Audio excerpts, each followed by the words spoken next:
Hello, this is Naomi Smalls, and welcome back to From Head to Toe.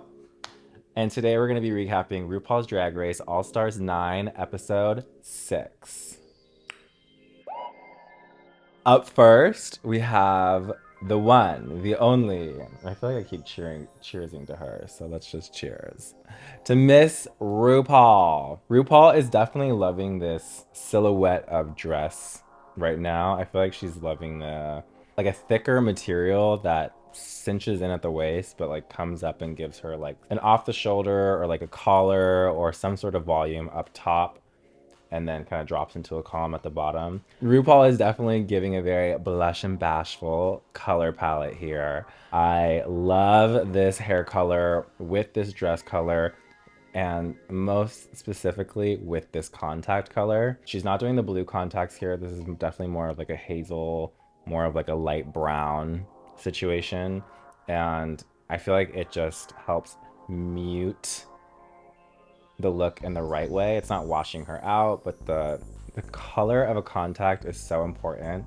And it's definitely a detail that I think that a lot of people would think like, oh, I'm just gonna put a colored contact, and as long as my eyes aren't my color, it makes sense. But like today is a day that I rarely wear blue contacts. I just felt like today was the day, and it only makes sense because I'm wearing literally blue from head to toe. These are, I keep meaning to talk about these. This is the Kimchi Chic nails, Kimchi Chic Beauty. These are the nails. I'm not necessarily sure what they're called, but this is the holographic blue. And yes, so I wore the blue contacts today and Rue wore the hazel contacts today, and it just makes sense. I think that Rue looks, the paint is so bomb. The blush lid with the white blend, and she has the gold jewelry with the gold accoutrements on the hands and the wrist, and she has a white nail on. Up next, we have Ruta Lee, and Ruta Lee is giving me zipping and doing it. And what I mean by that is like windy for women over a certain age, then they still dip it and do it. Like they're having fun. Ruta is wearing a hairstyle to me that is very similar to like Joan Rivers. Like it's like that, like I'm gonna cover up everything, but I'm still gonna have like the flip out. It's like that grayish, blondish. My hair, my retouch can grow in gray, but I can put a toner on it and do a rinse and it's still like a believable blonde. Love that. I feel like Ruta is in drag for this episode. I have no critiques because like the bitch has lived this long and she's in a styled, stacked, set hairstyle in a gaudy look and here to critique some queens. And the fact that she doesn't think drag queens are from the devil and she's the age that she is, let's celebrate that. All right, so we just saw the girls do the roast. I have to just start by saying I can't imagine a better guest host celebrity cameo than Bob the Drag Queen slaying. I feel like Bob is one of the funniest people I have ever met in my entire life. Like from the moment they walked into the season 8 workroom and were doing like belly flops on the workroom tables, I didn't know Bob at the time, but I knew that this was going to be someone that just goes for it. And I feel like with comedy in general, you just kind of have to punch and be prepared if it's going to like not make somebody laugh. And Bob has mastered just like not giving a fuck what anybody else thinks and just like going for it and punching you in the gut with a belly laugh. And Bob looks stunning. I feel like this is like the first time we've seen Bob in a couple seasons come back and do anything. So the glow up is like intense. The hair is not a flyaway out of like sight. The bump is so good. The sides of the corset looks everything. And this has nothing to do with the jokes, but it's me, so I'm gonna break it down. And Bob just looks expensive. She looks regal. She looks like Bob was still with like the like gold jewelry, and I just love seeing Bob on my television. So All right, let's get into the runways from head to toe. But if you want to see me react to the roast and lip sync and any other buffoonery that's happening this episode, you're going to have to tune into the Patreon at patreon.com/Naomi Smalls for the full peek behind the curtain. And I'm always on the menu. So type it in and subscribe. Up first, we have Chanel. Chanel is giving us neutral desert, I assume. It's very Burning Man, a little steampunkish. She kind of looks like she also like escaped from a swamp. Like everything's just kind of like hanging off of her except for like the leather corset and then like the wrap around mukluk look. I guess like I don't know. If I were to think Atomic Blonde, I would think more like Jetsons futuristic than like end of the world futuristic. Yeah, it's very steampunk. It's very and thrown together and fuck it. But when doing these like kind of like fuck it styles, I totally understand like your face being like clean and polished and snatched, which Chanel's face always is. But something with Chanel that I wish she would just like push the envelope even further is like maybe do a fucked up hairstyle. Like maybe like make it make sense instead of like the brunch combo number 4. I do understand we're in drag and I get like even if it was the end of the world, I'm still gonna wear nails. But I feel like the hair is just such an accessory that you could like tie into your look and make it make sense. This is Chanel at Fury Road telling you I want my mother's milk or whatever the hell they're fighting about in that movie. It's been so long since I've seen it. Up next, Jorgeous. Jorgeous, this look is fierce. I love the like, it's just like Thunderdome, Tina Turner moment with the mohawk and all the spikes. This hair, everything. And it works with the costume. I feel like I'm so used to seeing Jorgeous in a cinch that I wasn't ready for like how tiny Jorgeous actually is. Like Jorgeous is just a tiny, tiny, tiny, tiny woman. I should know that already, but like seeing her with like no corset, I'm like, bitch, you don't even really need a corset. And I never really say that, so props for being skinny and tiny. I think the hair is doing 70% of the work that I love here, and that's not a bad thing. Sometimes the hair just says it all. Okay. And Jorgeous's shade of blonde here is like platinum. I actually thought it had like a touch of pink in it. Like there's a shade that Webster does called Frosted Peach that has like, it's like very platinum, but it has like a drop of pink in it. And I thought that's what it was, but I think it's just the way that the costume is reflecting into the blonde and how blonde she actually is. It's just picking up that like hue. I think my only note for Jorgeous, honestly, would probably be not that pink boot. Like more of a metallic pink boot, or if you can't find a metallic pink boot that matches your metallic pink costume, go silver, or I don't know, just not bubblegum pink with everything else is like a metallic pink rose goldish. But that's me plucking Jorgeous sized hairs. You know what I mean? Up next, Plastique. This is definitely more in the realm I'm thinking of when I'm thinking of Atomic Blonde.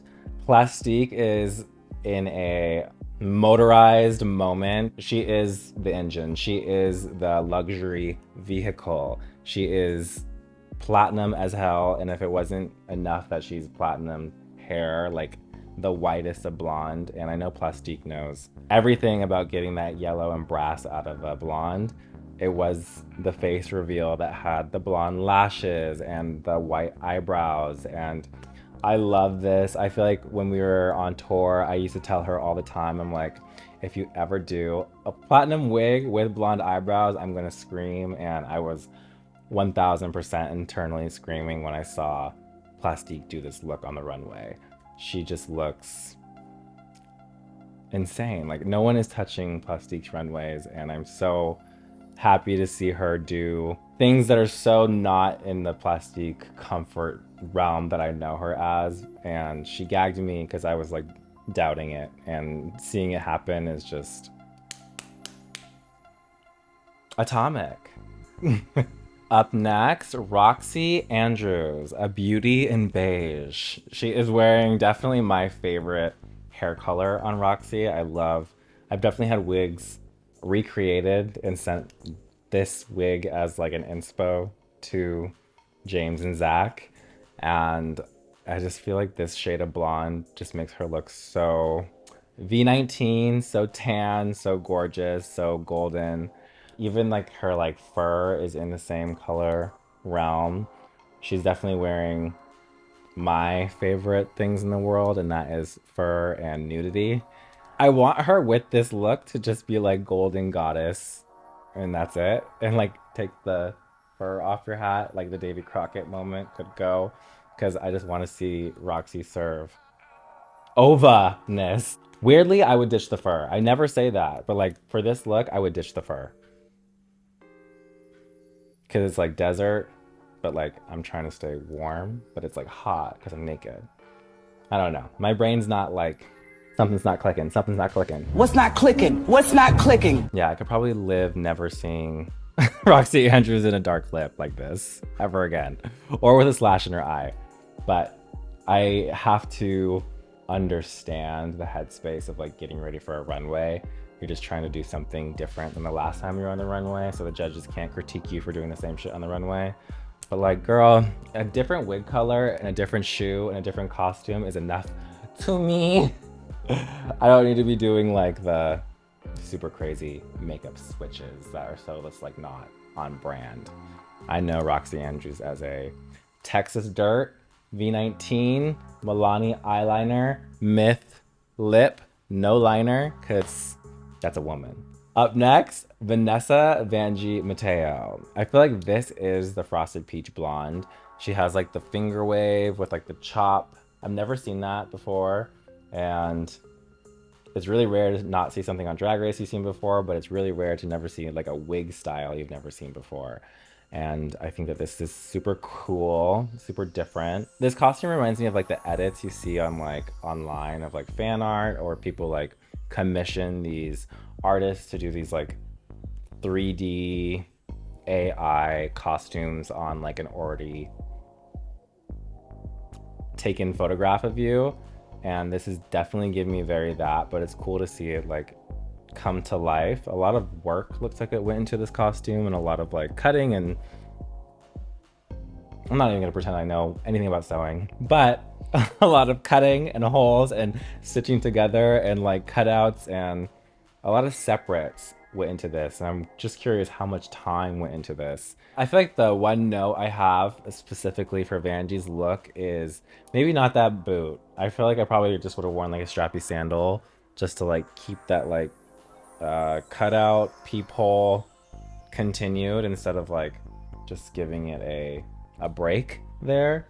A lot of work definitely went into this look. Very textured, very like a lot of patterns I feel like were put together, like a lot of cutouts single-handedly and then like put together, which just screams custom, screams like this took a long time, and definitely gives me the AI fantasy drag looks. Up next, Angeria. And Angeria is wearing these shoes.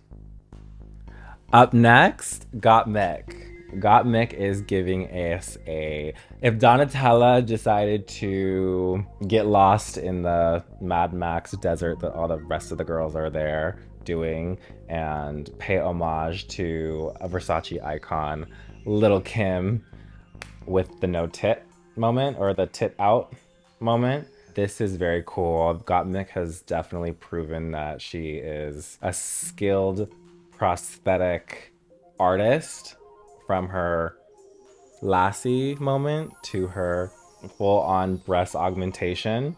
There's like teeth, I think, that are coming through like the tears on her leg and on her nipple. This dress, I feel like Mick, she loves a nipple out moment. I feel like this screams Mick if Mick was lost in the desert and friends with Donatella. They're wearing a shade of blonde that I really love. It's definitely 2 shades of blonde. It's like a warmer blonde in the back with like the money pieces and a side part, which was a very nice touch for this look when doing the whole asymmetry of like the tit out and the asymmetrical dress with the asymmetrical hem. And I love the one like Marilyn contact. Very nice touch. Up next, Nina West. Nina West, the first thing I thought when Nina came out was like, I'm not the gamiest of gays, sue me, but when Bowser's castle, you know, the Nintendo thing, it's not necessarily Bowser, but it's like his little minions sit in this like cloud thingy and they like go around like terrorizing you. Nina decided to get into her little cloud thing and terrorize All Stars 9. I feel like this is like a sequin that has been rhinestoned, and that is, I feel like the only time that is somewhat pleasing is on Drag Race, because sequins on camera just react differently and the stones kind of like add in some extra sparkle. She has like that sash here that's also sequin and stoned. It is crazy to me to get ready for your Drag Race package and pack a comet tail fascinator and also pack a atomic bomb fascinator. There's maybe, I'll pack a lot of bra and panties, whatever, but I feel like that's more of an honest mistake than packing these sort of fascinator tails, you know? Yeah. Oh, yeah. I'm trying to get into the headspace of Miss Nina West for this category, but it's giving me evil person in Mario Kart. Oh yeah, that was the best part. That was the best part of Nina West's runway, when she did her little T and walked back and then went boom. Magic. All right, the best of the week, in my opinion, the one who delivered, in my opinion, the one, is Plastique Tiara. Plastique just looks, I mean, come on. She is the luxury vehicle. She is the blondest. She is the cuntiest. She is the stuntiest. Plastique, this is just another week home run. This is Plastique's Drag Race, as far as I'm concerned. I should have been wearing my Plastique necklace, but you know I love you, Plastique, and I'm sure these girls fucking hated you this entire season. All right, and that was recapping RuPaul's Drag Race All Stars 9, episode 6. If you want the full breakdown, the full head to toe, you're gonna have to tune into the Patreon at patreon.com/NaomiSmalls. See you next week.